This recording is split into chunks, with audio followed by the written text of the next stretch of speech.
Muy buenos días, apreciados hermanos y visitas y todos los que vayan a ver este video.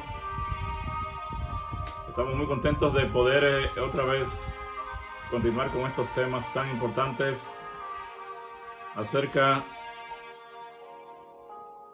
de lo que nuestro Padre desea que sepamos acerca de la expiación, cómo es que llegamos a estar reconciliados con Él nuevamente, que ese es el propósito del Evangelio. Satanás ha impedido que este conocimiento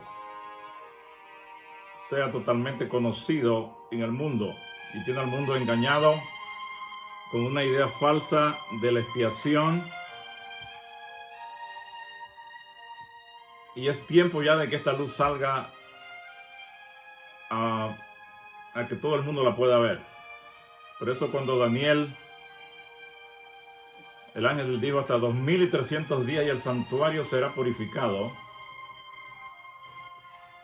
se está refiriendo a que nuestro Padre sabía el tiempo que iba a llevar al mundo para poder llegar a este conocimiento. Cuando se cumplió esta profecía en el año 1944, el propósito era que Dios iba a levantar un pueblo al que Él iba a revelar estas verdades finales para que pudiera darse cuenta al mundo de que nuestro Padre no necesita ser apaciguado para Él perdonar. Y es por eso que hasta 2300 días y el santuario será purificado. Será purificado en el sentido de que nuestro Padre va a dar la luz necesaria para que salgamos de ese estado equivocado, ¿verdad? De creer que Él necesita sacrificios para ser purificado, para ser apaciguado, así como los dioses paganos que necesitaban animales y personas para ellos ser apaciguados. Así, pues nuestro Padre no necesita eso para ser apaciguado, pero a Él le ha tomado mucho tiempo. Tenía que terminarse todos estos imperios mundiales. Y también ese imperio que iba a formar ese cuerno pequeño después del imperio romano, que terminara su poder para Él poder traer estas verdades al mundo. En esta mañana vamos a estudiar, vamos a seguir con el tema y vamos a orar a nuestro Padre antes de seguir para que nos ilumine y nos dé sabiduría en este estudio de hoy. Amado Padre, gracias por este momento que usted nos da de estudiar su palabra. Le pedimos que usted esté con nosotros, que nos guíe, que nos dé sabiduría, que nos muestre esos secretos escondidos que hay en su palabra para que podamos conocerlo como usted realmente es y que podamos realmente agradarle, que podamos realmente confiar en usted, no como un Dios tirano, no como un Dios que supuestamente nos ama, pero que si no hacemos lo que usted dice nos va a destruir en un fuego. Y algunos piensan que es un fuego eterno. Oh Padre, permita que esa luz de su carácter pueda brillar en nuestros corazones y podamos salir de este error en que estamos casi toda la humanidad. En el nombre de su Hijo amado le pedimos y rogamos bendición para todos los que van a escuchar y los que van a ver este video, Padre. Que su Espíritu esté con ellos donde quiera que se encuentren. En el nombre de su Hijo amado le pedimos y rogamos todo. Amén.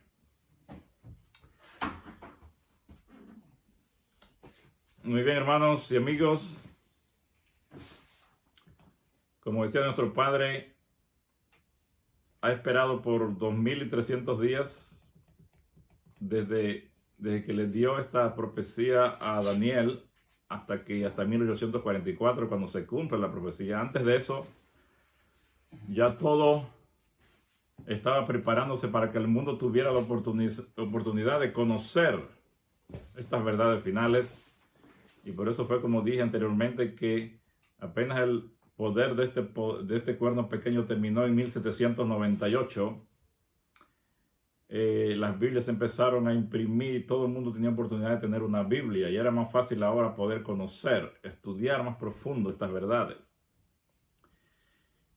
Y así vamos a poder seguir pues hoy en este estudio. Todavía faltan algunos temas, todavía no podemos terminar con lo que queremos realmente al final. Vamos a seguir analizando en el día de hoy acerca del santuario celestial lo que los adventistas creen al respecto, y porque los adventistas son los que han ido más profundo en este tema de la expiación, y por eso tenemos que ver qué es lo que, hasta dónde llegaron, porque al ellos rechazar las últimas revelaciones escritas por Waggoner and Jones acerca de los pactos y de la expiación, pues obviamente que Dios no puede seguirle dando luz a alguien que no quiere, que la rechaza. Y el pueblo, así como Israel, que volvió al desierto, así está la situación real en este momento. Entonces vemos que a Daniel se le mostró que el sistema de sacrificios de apaciguamiento del paganismo y el papado duraría hasta 1844. Eso era lo que iba a durar hasta allí. Porque de ahí en adelante, a partir de ese momento, como dije anteriormente, surgiría un mensaje que liberaría el evangelio de la noción falsa de que la justicia de Dios necesitaba ser apaciguada. Como veremos más adelante, a fines del siglo XIX, en 1888, llegó un mensaje que ofrecía a los adventistas la clave mediante la cual podrían escapar del sistema de apaciguamiento de Satanás. Pero como dije, este mensaje fue rechazado, y por eso la iglesia no pudo hacer más que recluirse del intenso sentido del juicio condenatorio y remitirse a la visión más tradicional del evangelio que se encuentra en las iglesias protestantes. Dios le quiere mostrar la luz, ellos lo rechazan, y la iglesia no tiene más nada que hacer que volverse otra vez a las ideas de las iglesias protestantes comunes. Pero ahora vamos a terminar de comprender un poco más acerca del adventismo original, lo que ellos creían acerca del santuario y hasta dónde llegaron. Y después vamos a ver qué era lo que el plan que Dios tenía y tiene para su pueblo real de aquí en adelante, antes de la segunda venida de nuestro Salvador. Y entonces, hasta la semana pasada estuvimos hablando de lo que la iglesia creía en cuanto al santuario y otras cosas. Y la idea es que necesitamos poner todas estas cosas juntas para que al unirlas todas, pues, lleguemos a encontrar la verdad. En el centro de la doctrina adventista de la expiación estaba la creencia de que había un santuario literal en el cielo. ¿Por qué ellos creían eso? ¿Por qué llegaron a esa conclusión? Porque como dice Hebreos 8, 1 y 2, ahora bien, el punto principal de los que venimos diciendo es que tenemos tal sumo sacerdote, el cual se sentó a la diestra del trono de la majestad en los cielos, ministro del santuario y de aquel verdadero tabernáculo que levantó el Señor y no el hombre. Así que, debido a estos textos como este, los pioneros adventistas creían que había un santuario físico, un santuario literal en el cielo. Y uno de estos pioneros, Jaime White, el esposo de la hermana Elena G. White, es uno de los fundadores del movimiento adventista, expone el argumento a favor de un santuario celestial de la siguiente manera. En un libro que él tiene que se llama La Parábola, en la página 16, él dice lo siguiente: nuestra posición es que ha sucedido un cambio en la posición y obra de nuestro sumo sacerdote literal en el santuario literal en el cielo, que debe compararse con la venida del novio en la boda. Esta visión es una salvaguardia perfecta contra el espiritualismo. Si ustedes no han oído esto, bueno, el espiritualismo es un método de estudio de la Biblia donde todo se le da un sentido espiritual, no real. ¿Ok? Entonces, en ese tiempo de los pioneros, esa idea es de espiritualista, que no es espiritista, es otra cosa, ¿verdad? Es atribuirle a muchas cosas un sentido espiritual en vez de ser un sentido real. Entonces la mayoría de las iglesias protestantes creen eso. Pero vamos a analizar esto aquí para ver exactamente qué era lo que ellos creían y qué decía Jaime White acerca de eso, ¿no? Dice, no solo creemos en un Yeshua literal, que es ministro en el santuario, sino que también creemos que el santuario es literal. Jaime White está escribiendo aquí, así que espero que sigamos el texto, ¿verdad? Él dice que no solamente Yeshua es literal ahí en el santuario, sino también el santuario es literal. Y aún más cuando Juan dice que vio a uno semejante al Hijo del Hombre en medio de los 7 candeleros, es decir, que él vio allí en el lugar santo, porque ya sabemos que estos candeleros estaban en el lugar santo. Entonces dice él, no sabemos cómo hacer espiritual al candelero y al Hijo del Hombre literal. Entonces él dice, no puede ser que al candelero lo consideremos espiritual y al Hijo de Dios sea real. Dice, por lo tanto, creemos que ambos son literales y que Juan vio a Yeshua siendo ministro en el lugar santo.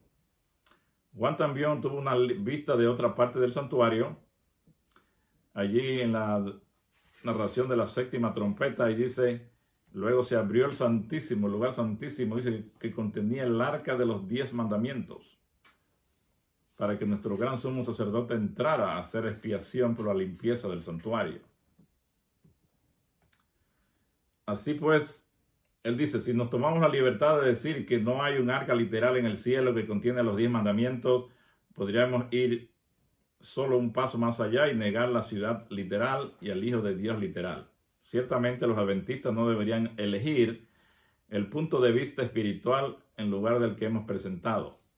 No vemos ningún término medio que se pueda tomar. Entonces él está de parte totalmente de que esto es literal en el cielo, en contra de lo que creían los otros protestantes, que creían que este santuario al que se está refiriendo Juan es el cielo entero, que todo esto es no literal, sino espiritual. Por ejemplo, uno de los grandes teólogos, renombrado teólogo metodista, que se llama Adam Clarke, que vivió en los años 1762 hasta 1832, él expresa la opinión que se había en ese tiempo de esta manera, de Hebreos 8:12, haciendo comentarios. Él era un gran comentarista, ha escrito muchos libros y cosas. Entonces él decía, el tabernáculo era el lugar entre los judíos donde a través del símbolo de su presencia, allí él está hablando de ese Hebreos 8:2.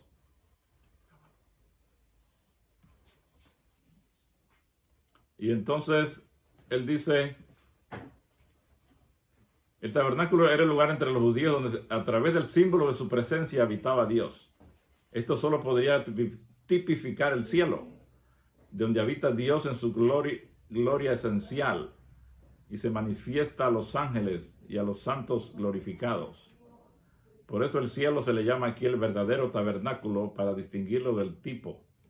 O sea, él está hablando de que al cielo es que se le llama el tabernáculo, para distinguirlo del tipo de allá del símbolo, que era ya en el desierto, ¿no?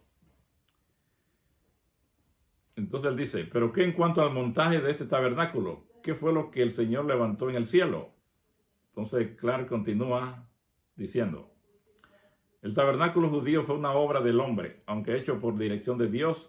Los cielos, el verdadero tabernáculo, obra únicamente de Dios e infinitamente más glorioso que el de los judíos. El tabernáculo también era un tipo de la naturaleza humana de Yeshua, dice él. En Juan 1:14 dice, y este verbo se hizo hombre y habitó entre nosotros. Entonces esta palabra en griego de habitó entre nosotros se traduce y tabernaculó entre nosotros. O sea, lo que está diciendo es que se aplica también al mismo cuerpo de la naturaleza humana de nuestro Salvador, ese templo. Porque así como la presencia divina habitaba en el tabernáculo, así también la plenitud de la deidad corporalmente habitaba en Yeshua como hombre. Y este cuerpo humano fue obra peculiar de Dios, ya que no surgió mediante la generación natural. Pues él decía que ese tabernáculo que lo levantó Dios y no el hombre, se estaba refiriendo al cuerpo también de nuestro Salvador. Bueno, esas eran las ideas que tenía pero estas ideas se comparten por muchos de estos iglesias protestantes. Por ejemplo, él era metodista, así que los metodistas creen esto, obviamente.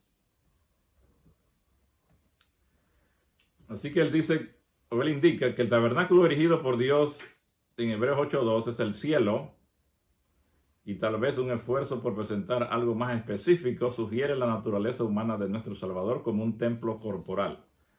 Que los adventistas presenten la idea de un edificio específico dentro del cielo en el que Dios y su Hijo operan, choca con la teología cristiana estándar.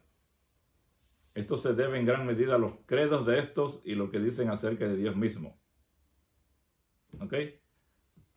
O sea que la iglesia adventista obviamente en eso no está de acuerdo. La iglesia adventista cree que es algo físico, que es real, el tabernáculo, nuestro Salvador allí moviéndose, y los otros religiones protestantes, especialmente la metodista, donde Clark pertenecía, ellos creen que eso es espiritual, que todo el cielo es el santuario, y que también el cuerpo del Mesías, que Dios lo formó, ¿verdad? Y allí es donde Dios moraba, entonces era un símbolo de ese santuario terrenal. Así pues,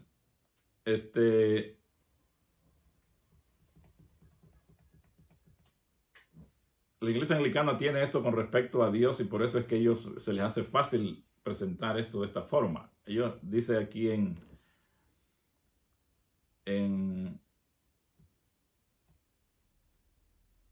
las creencias anglicanas, dice lo siguiente: solo hay un Dios vivo y verdadero, eterno, sin cuerpo, sin partes, ni pasiones, ni de infinito poder, sabiduría y bondad, el hacedor y conservador de todas las cosas, tanto visibles como invisibles.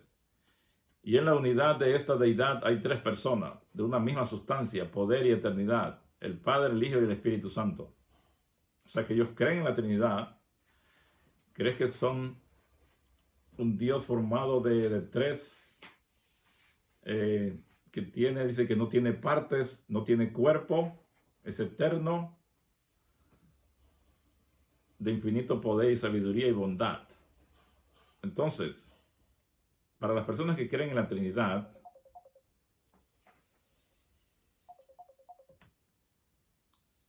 es difícil poder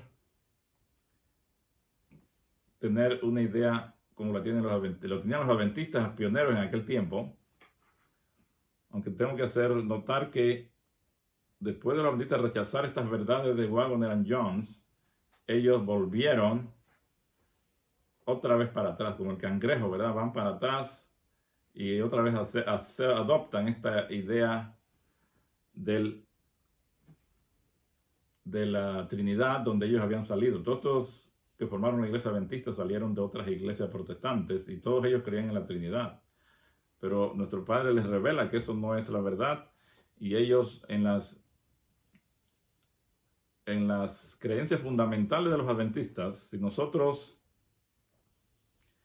pudiéramos checar el internet, yo tengo el link aquí y todo, ¿verdad? Donde nuestros pioneros adventistas no eran trinitarios. Las doctrinas, ahí está en el website, están todas las doctrinas de la iglesia en ese tiempo. Y la primera doctrina hablaba de un solo Dios personal, el creador de todas las cosas, omnipotente, omnisciente, dice, eterno y infinito en sabiduría. Esa era la primera doctrina.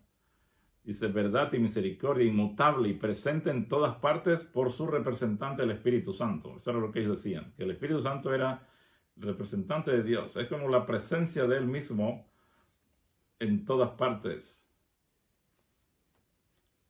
Pero no es otro ser separado de Él. Eso es lo que ellos creían. Luego la segunda creencia de ellos era acerca del Señor, nuestro Salvador, el Hijo del Padre, eterno, por quien todas las cosas fueron creadas y por quien todas subsisten, que tomó para sí la naturaleza de la simiente de Abraham para la redención de nuestra raza caída. y vivió entre los hombres lleno de gracia y verdad. Y todo, bueno, es algo largo allí, la segunda también. Estamos solo resumiendo, pero la tercera no trata ni de Espíritu Santo, ni de Trinidad, ni de nada de eso. La tercera doctrina de nuestros pioneros era que las Sagradas Escrituras del Antiguo y Nuevo Testamento fueron dadas por inspiración de Dios. Y ahí sigue hablando de las Sagradas Escrituras. O sea que la primera doctrina era acerca del Padre, la segunda del Hijo, y la tercera ya era de las Sagradas Escrituras. Eso era lo que creían los pioneros adventistas.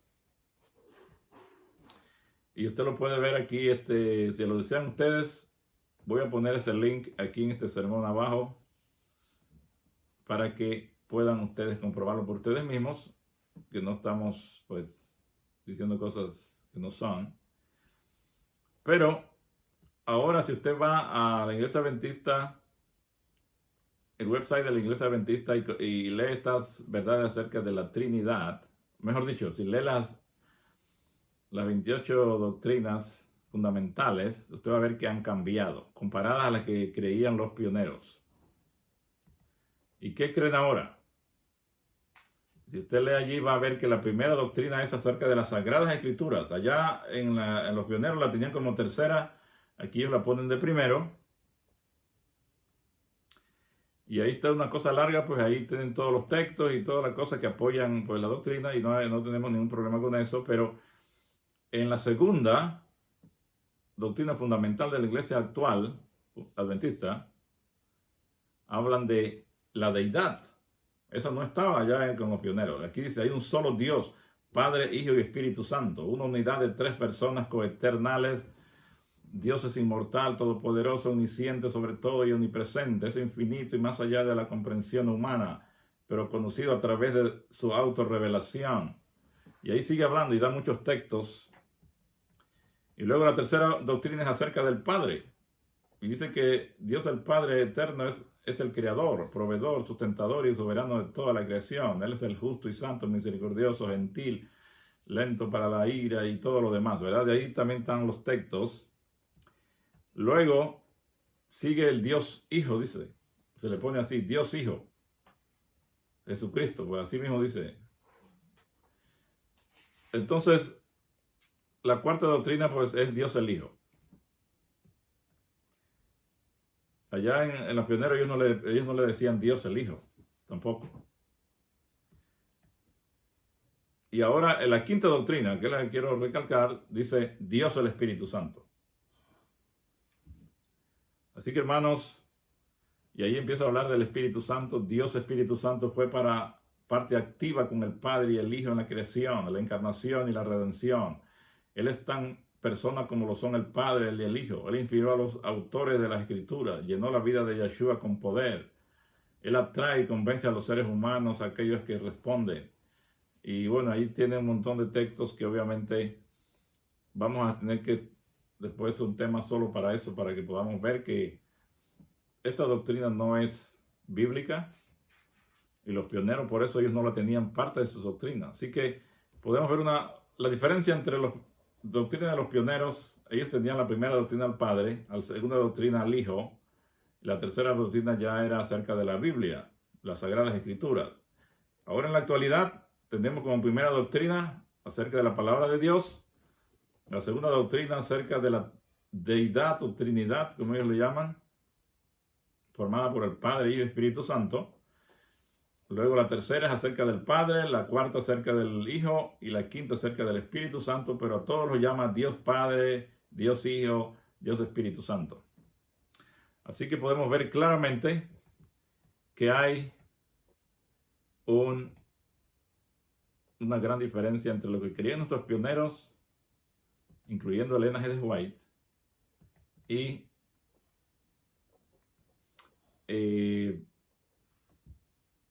lo que creemos ahora, pues lo que cree la iglesia actual en este momento. Entonces, por ejemplo, estos pioneros como Wilkinson, Bay Wilkinson, J.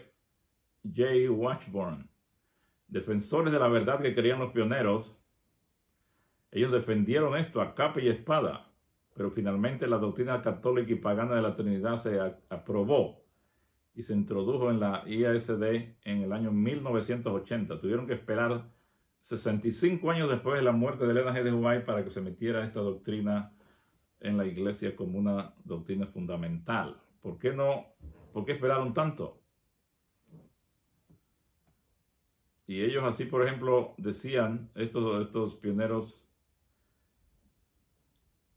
decía, la doctrina de la Trinidad es una cruel monstruosidad pagana que remueve a Yeshua en su verdadera posición como divino salvador y mediador. Es verdad que nosotros no podemos medir o definir la divinidad entre más allá de nuestro infinito entendimiento, pero en este tema de la personalidad de Dios, la Biblia es muy simple y clara. El Padre, el anciano de días, es sin principio, es eterno.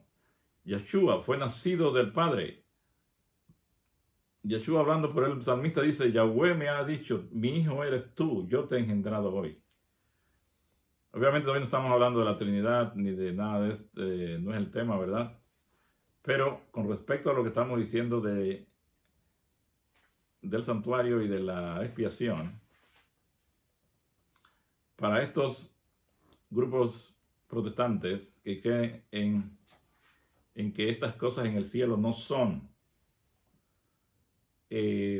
reales, el santuario, y que el Hijo de Dios tampoco es real, sino que Él no es un ser igual como no, así como no tiene una forma específica, que dice que no tiene cuerpo, sin partes ni pasiones, de infinito poder, sabiduría y bondad. Entonces ellos no creen que Yeshua sea real, porque para la Trinidad es fácil, es la única forma de ellos poder explicar.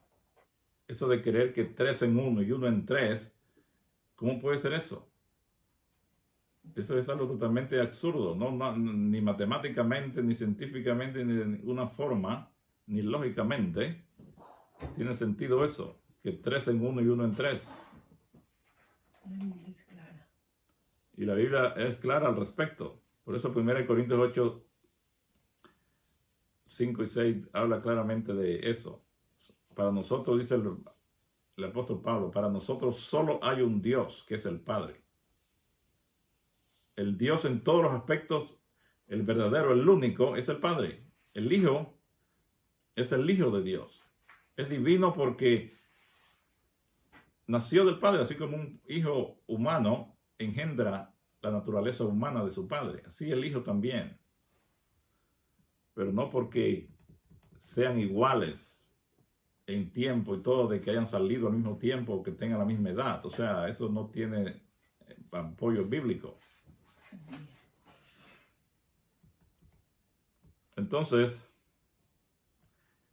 Joseph Bates, otro fundador del movimiento adventista, explica la situación de una manera colorida y él dice, a mi entender, este sistema espiritualizador, cuando la palabra de Dios admite una interpretación literal y de acuerdo a la regla, lo literal es primero, usando una frase marinera, como él era marino, ¿no? Dice que es como un barco que tienta su camino hacia la bahía de Boston en la noche en una espesa nieve con la luna llena. Nada podría ser más engañoso para el marinero.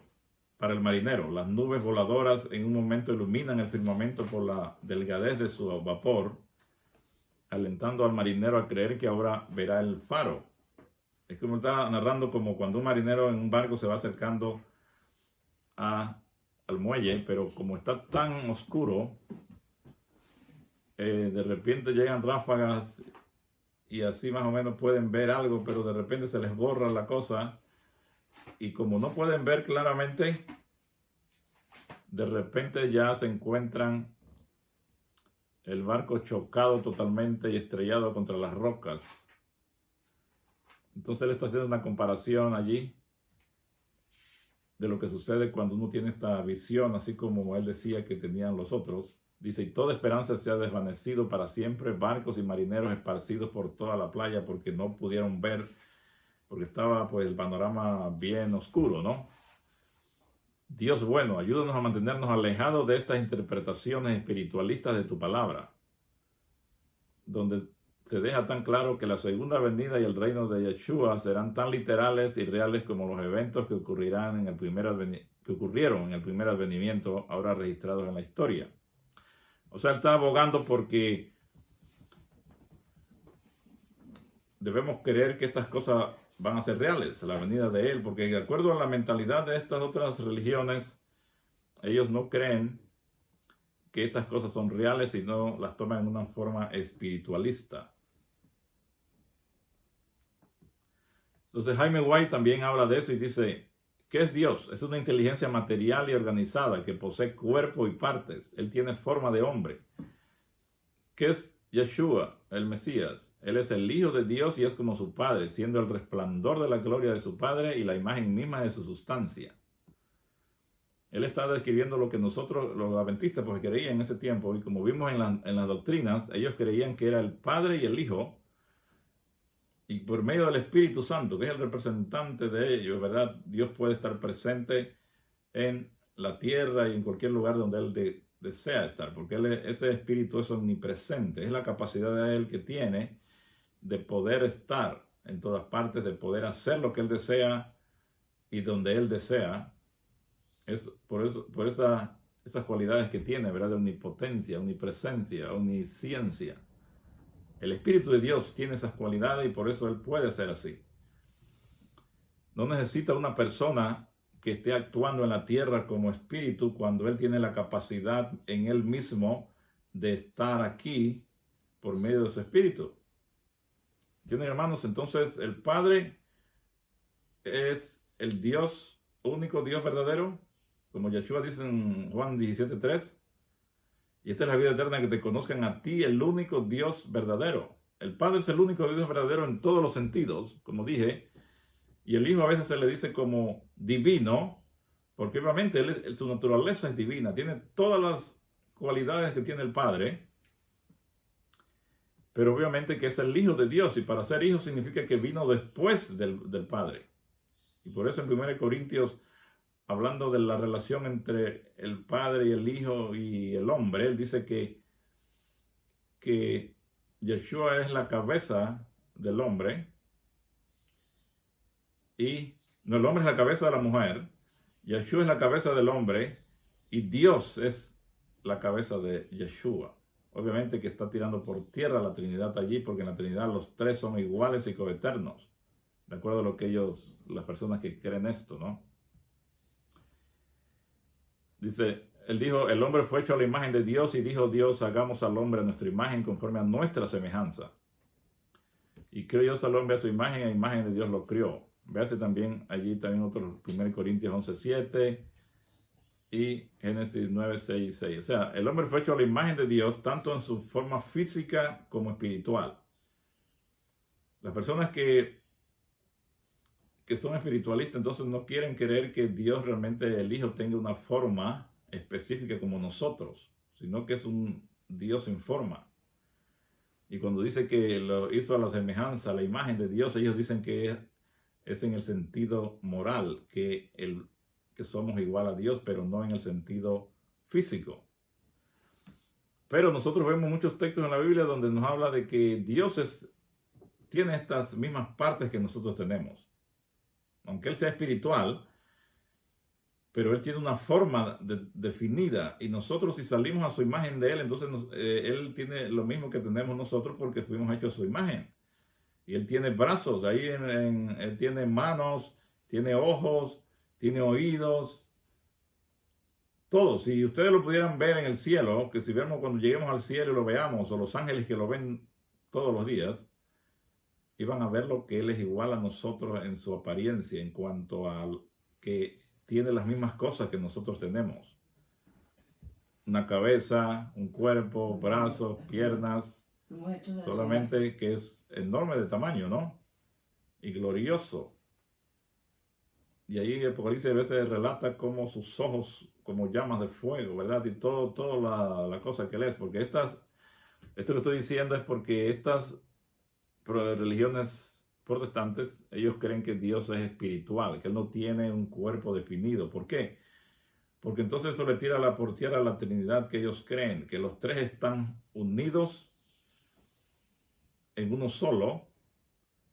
Y entonces si ellos le dan una imagen así, eso no podría ser, que los tres sean separados, que tengan un cuerpo así como nosotros.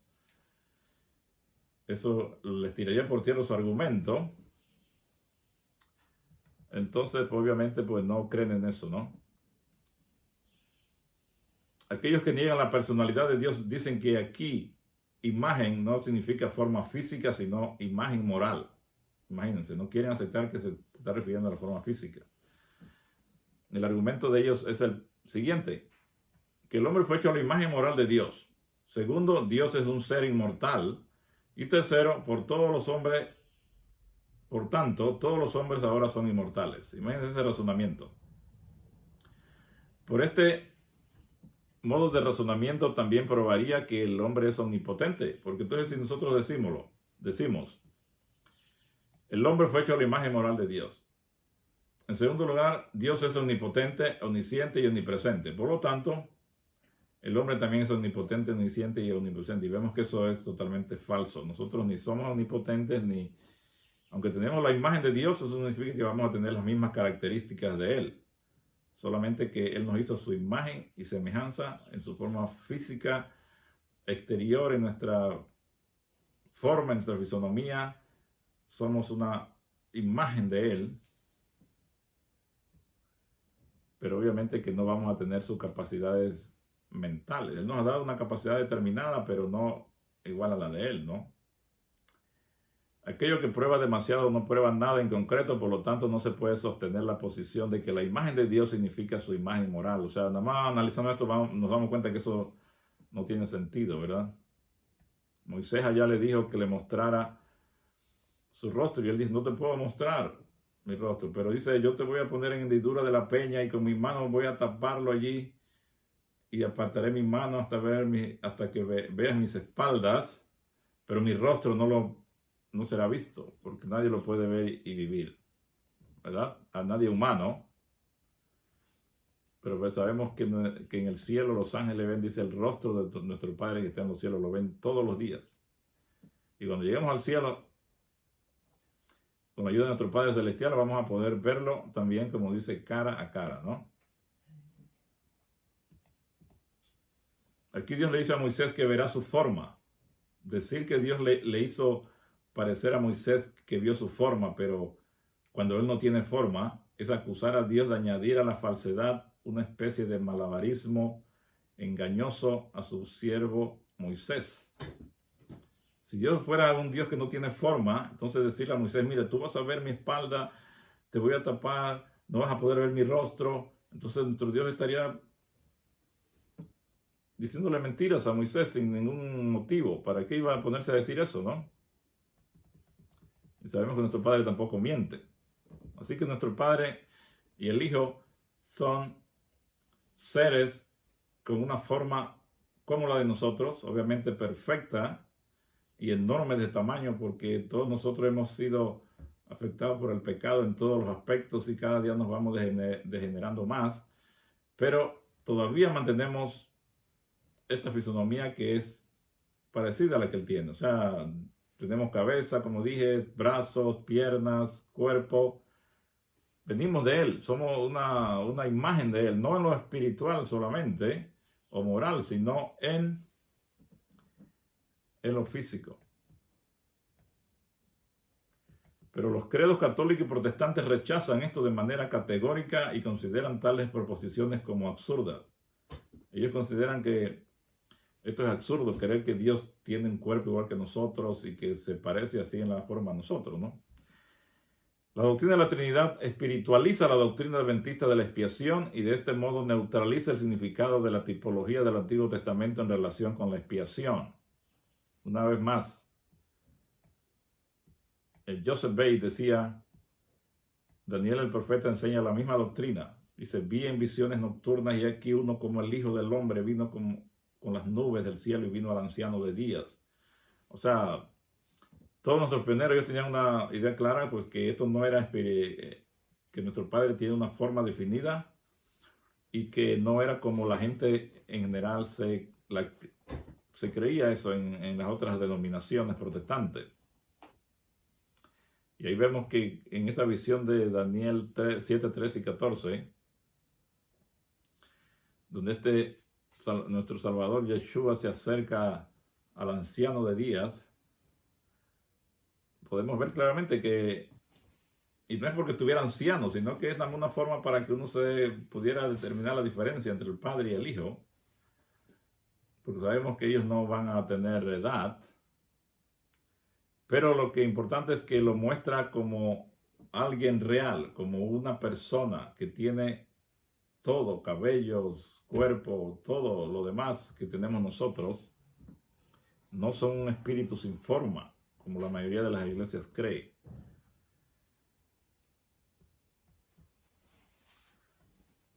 Es imposible para la mente trinitaria creer que el Padre está dando un reino literal a su Hijo.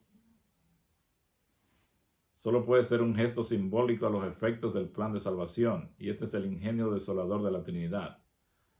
Obliga a la mente a funcionar como un engranaje metafórico, despojándolo de la realidad del santuario, del Hijo del Hombre y del Anciano de Días. Entonces, yo no sé, en los adventistas creen en la Trinidad, pero se las arreglan para no creer igual que los otros en eso. Pero si usted cree en una Trinidad, que es un ser que está formado de tres, que es uno en tres y tres en uno, entonces es realmente difícil poder explicar esto. Se pone todo algo metafórico que no es posible poder explicar. Como vamos a detallar más adelante, el movimiento adventista finalmente perdió la oportunidad de captar la verdad de 1888 y finalmente cambió su visión de Dios nuevamente a la de la Trinidad. Se volvió trinitaria otra vez, después de la muerte de Elena G. White. Lentamente fue un proceso, no pudieron hacerlo de una vez. Como dije, se demoraron 65 años hasta el año 1980 en el Congreso Mundial de Dallas es donde se aprueba la doctrina de la Trinidad después de 65 años. Imagínense cómo tuvieron que esperar para que todos esos pioneros se murieran y todas estas personas que sabían de lo que Elena había enseñado y toda la cosa no estuvieran por allí y se olvidaran de todo esto. Esta generación nueva que se fue lentamente levantando y que se fue olvidando de esas cosas fundamentales fueron los que fueron capaces de votar a favor de una doctrina pagana en 1980. Como consecuencia, su comprensión de la expiación encalló como Bates advirtió que sucedería. Así que también esto de la expiación también cayó, o también se fueron para atrás a creer lo mismo que los demás protestantes. Porque si usted no avanza y usted rechaza lo que Dios le quiere dar, usted lo único que va a cosechar es una falta de discernimiento de ahí en adelante y que va a ir en una dirección equivocada. Porque eso, cuando usted rechaza la verdad que Dios le quiere dar, Dios no puede seguirle dando luz, porque si usted no la utiliza, Dios no puede obligarlo. Así que Dios no obliga a nadie que quiera recibir una luz nueva. Y es por eso que las personas que rechazan la luz, obviamente, entonces van totalmente ya en una dirección opuesta, para atrás, para cualquier otro lugar, menos en el camino en que nuestro Padre nos quiere guiar. Así que, por eso la teología del apaciguamiento del paganismo, levantada por Roma y amplificada por sus hijas protestantes, se ha convertido en la enseñanza estándar de los adventistas del séptimo día actuales. Al igual que Sansón, que coqueteó con Dalila, la ISD ha coqueteado con las iglesias protestantes evangélicas. Al adventismo le han arrancado los ojos y actualmente muele trigo para los filisteos espirituales. Así como le pasó a Sansón por mezclarse con Dalila, ¿qué le pasó? Le sacaron los ojos y tuvo que trabajar moliendo trigo para los filisteos. Eso mismo es la condición actual de la iglesia adventista por haber desechado estos mensajes que nuestro Padre le mandó en 1888 y de ahí en adelante 1893, 94. Ellos siguieron ahondando en estos temas, pero la iglesia los rechazó. La doctrina de la expiación, tal como se expresa en la tipología del Antiguo Testamento, solo puede tener tracción, fuerza o impulso si está fundada en la doctrina del Dios único, el Padre y su Hijo unigénito. O sea que si usted está equivocado en esto de la Trinidad y cree en eso, es casi difícil y casi imposible, diría yo, que pues, se pueda entender entonces la expiación, porque tiene que tirar todo esto primero por tierra para que pueda entender esto lo que pasó aquí. Por ejemplo, en la Trinidad, si usted cree que Yeshua vino a la tierra con dos naturalezas,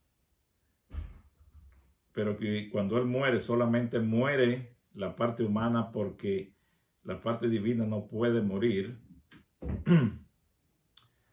entonces significa que eso causa un problema real en la expiación. ¿Por qué?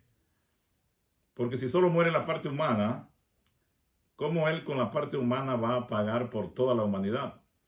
Supuestamente, si es que está pagando algo. No tiene sentido. Si una persona comete un delito, como en el tiempo antaño, que hacían eso, se quedaba en lugar de la otra persona y aquel se iba. Y bueno, si el otro no volvía, este tenía que pagar las consecuencias. Pero el asunto es aquí. El que se queda allí solo puede pagar por una persona. No podemos imaginar que le digan, mira, tú te quedas aquí y ahora todos los presos que están aquí se van libres. Tú vas a pagar por todos ellos. Nadie hacía eso. Y aquí en la tierra, en el asunto de nuestro Salvador, tampoco. Si Él murió solo la parte humana, solamente podía liberar a una sola persona humana. Porque en lo humano Él era igual a uno de nosotros. En lo divino, obviamente que sí, porque Él hizo a toda la humanidad con su poder divino, ¿no? Entonces, en la Trinidad, pues obviamente hay un problema en esto porque ellos dicen que solamente murió, porque obviamente no pueden decir que murió la parte divina. ¿Por qué? Porque entonces ese Dios trinitario se destruye.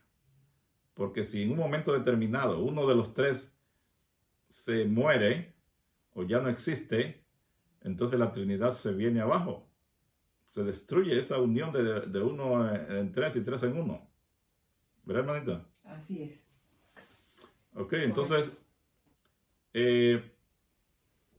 muchos teólogos piensan que la expiación con respecto a su dignidad y eficacia se basa en la doctrina de una Trinidad, pero no vemos ninguna conexión entre las dos. Por el contrario, los defensores de esta doctrina caen en la dificultad que parecen estar ansiosos de evitar. Su dificultad consiste en esto: consideran que la negación de una Trinidad equivale a la negación de la divinidad de nuestro Salvador, ya que en la Trinidad Dios está formado por tres personas coiguales y coeternas. Entonces, si ese fuera el caso, deberíamos aferrarnos a la doctrina de la Trinidad tan tenazmente como cualquiera pudiera hacerlo, pero este no es el caso. Ellos dicen que si negamos la Trinidad, equivale a negar la divinidad de nuestro Salvador. Pero ese no es el caso realmente. Nosotros no estamos en contra de la divinidad de nuestro Salvador. Lo único que la Biblia enseña es que Él es divino porque su Padre es divino, que es hijo de Dios, que salió de Dios. Cuando dice salió, significa que salió de Él, que es unigénito. Esa palabra en el griego significa que es un hijo único, unigénito. Esa palabra, monogenes, el único engendrado.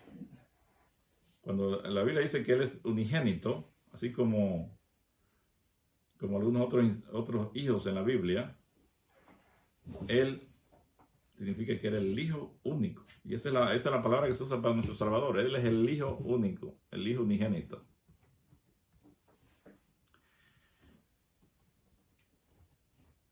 Así que no podemos aceptar lo de la idea de una Trinidad, tal como lo sostienen los trinitarios. Así que Waggoner y todos estos pioneros, ellos no eran trinitarios. Waggoner aborda una cuestión diferente en cuanto a quién o qué murió realmente en la cruz.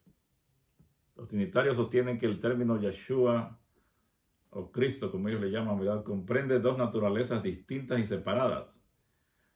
Una que era meramente humana, la otra la segunda persona de la Trinidad que habita en la carne por un breve periodo, pero no podía sufrir ni morir. O sea que ellos dicen que Yeshua tenía estas dos naturalezas, ¿verdad? Y que esta divina no podía sufrir ni morir. Ni que el Yeshua que murió fue solo la naturaleza humana en la que había morado la divinidad. Así que esa fue solo la parte que murió, las otras no. La otra no. Bueno, este es otro tema aparte que vamos a tener que estudiar después, pero ustedes pueden darse cuenta que si se creemos solamente que muere la humana, no podía pagar por toda la humanidad. Pero los trinitarios obviamente tienen que decir eso, que la parte divina no puede morir, así que obviamente, porque si muere, entonces la Trinidad se desaparece.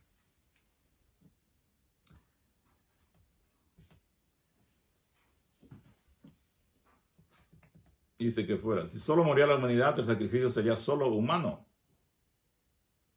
Entonces, ¿cómo un humano va a pagar por toda la humanidad? En lo que respecta a la muerte vicaria de Yeshua, este sería socianismo. Socinianismo. Ese es un término que viene de unos teólogos que lo fundaron. Se llamaba Lelio y otro se llamaba Fausto Socini. Entonces de ahí viene el socianismo, que niega la divinidad de Yeshua. Ese va todo lo contrario. Esa negaba que Yeshua fuera divino, ¿no? La Trinidad del pecado original y la expiación vicaria también la niegan estos grupos que creen en esto. Socinianismo se llama. Por lo tanto, resulta la abreviación de que la doctrina de una Trinidad degrada la expiación y se apoya únicamente en una ofrenda humana como base. Así que la doctrina de la Trinidad, como dice que Yeshua en su divinidad no puede morir, entonces degrada la expiación y la pone a un nivel humano como base, que solo la parte humana muere y que supuestamente pues ya con esa parte humana se puede pagar toda la deuda. Eso no tiene sentido realmente. Y así podemos ver muchas citas que ellos tienen en las diferentes religiones. Ellas tienen esto, que apoyan esto que estamos diciendo. Y dicen, como Dios obedeció todos los requisitos de la ley y la hizo honorable en la justificación de los pecadores. Como hombre llevó su maldición sobre el madero y soportó su castigo. Manual de expiación, página 25. En el mismo libro, en ese mismo manual, en la página 88, dice, los sufrimientos de Yeshua fueron soportados en su naturaleza humana. Aunque poseía una naturaleza divina, no podía sufrir ni morir. Sus sufrimientos fueron soportados en su naturaleza humana. Todos los sufrimientos que tuvo fue en lo humano, ¿no? Entonces la idea es esta. Si Yeshua hubiera sabido que él iba solo a morir la parte humana y no la parte divina, ¿qué tan grande sacrificio era ese? Si yo sé que yo voy a levantarme de la tumba, que la parte divina no va a morir y entonces solo la humana, ¿eso no era un gran sacrificio? Pero sabemos que eso no fue así. Él no estaba seguro si se iba a poder levantar de allí, por eso era el temor que tenía y toda esta angustia que pasó por el pecado de la humanidad que estaba sobre él, que lo estaba separando de Dios y lo podía dejar allí en la tumba eternamente. Eso era el miedo que él tenía, eso era lo que le causó pues todo este dolor tan grande, esa separación del Padre, porque eso significaba una muerte eterna si se encontraba en él algún pecado. Entonces no podemos decir que él solo murió la humana y la divina y que él, bueno, si él estaba seguro de eso, entonces no era un gran sacrificio. Ok, hermanos, entonces vamos a terminar aquí. Vamos a seguir el próximo sábado con la siguiente parte, pero que nuestro Padre los bendiga y que podamos avanzar en este conocimiento para que podamos ser salvos cuando Él venga. Que esto nos ayude a conocer cómo es que Él salva realmente y podamos ayudar a otros a conocer de esto también. Que nuestro Padre los bendiga a todos.